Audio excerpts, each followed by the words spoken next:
Soc Roser Cabrera. Vull agrair la meva petita participació en aquest simpòsium en honor a Manuel Sánchez Guarner.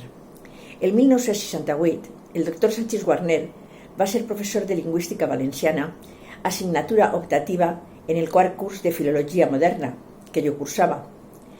Aquell mateix any em va oferir una beca per treballar com a ajudant en el seu despatx de casa.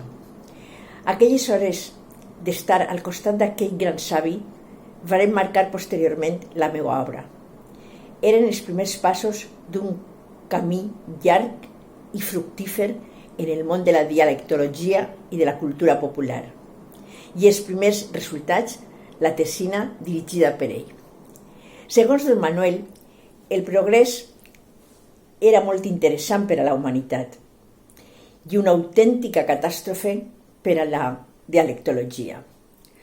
Una de les lliçons que vas aprendre va ser el gran respecte i el tracte afable en el que responia a tot el que se li plantejava, estiguera d'acord o en desacord amb ell.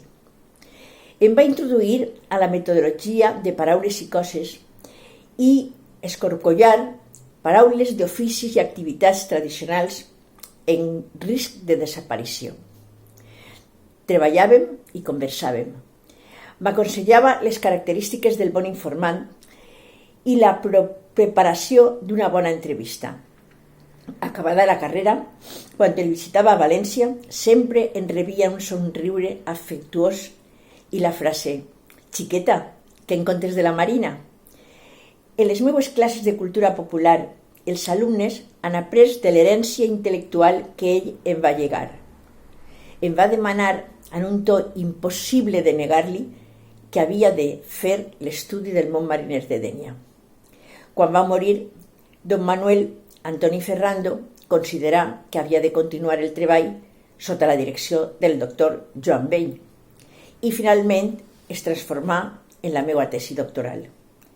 Com li haver agradat conèixer el resultat final.